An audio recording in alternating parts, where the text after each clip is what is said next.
Welcome back mga kakdang. Yan ano to, yung flex natin, yung gamitin natin sa pag-breed.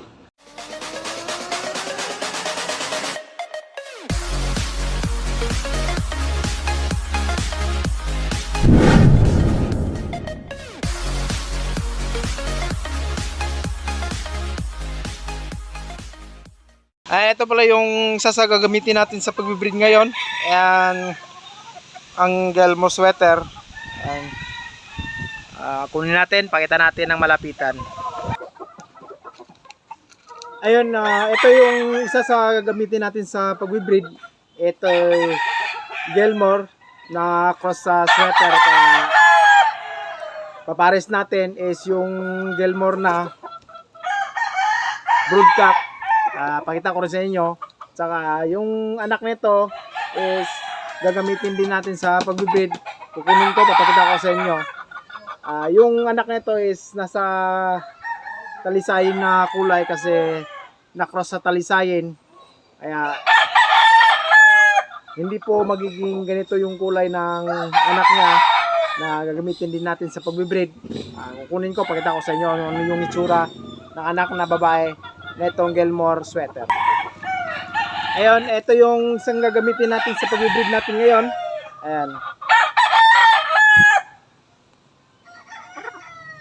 Naging talisayin siya kasi talisayin yung tatay na ginamit natin.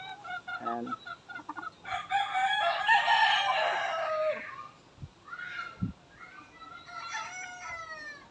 Pero ito, anak to sa Gelmor na pinakita natin kanina.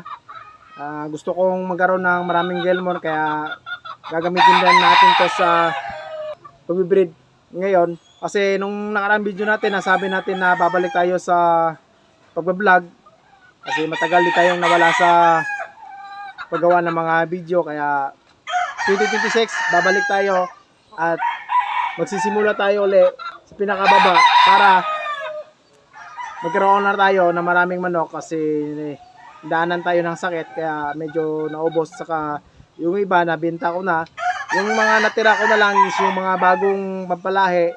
Ito yung paparamihin natin ngayon. Kunin ko na yung broodcock, pakita ko sa inyo, medyo malaki yon. Napakita ko na rin yun sa mga nakarang video ko. Babalik natin pakita na yung talagang broodcock na yun, yun po yung ginagamit natin sa mga bagong palahi na ginagamit natin ngayon.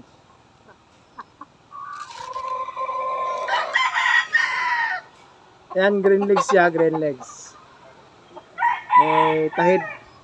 Ayan, kabilaan.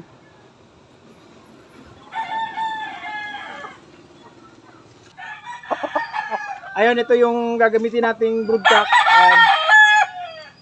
Ito nung nabili ko is nasa 8 months old. Ngayon nasa 1 taon higit na siya, na boostag na siya. Kaya ayan, kailangan nating gamitin na to para magkaroon na tayo mga bagong palahi kasi naubusan na tayo ng mga alagang manok. Kaya mag-breed tayo ng marami ngayon. Ayan,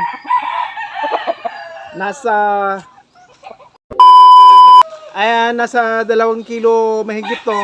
Sobrang laki. Ayan.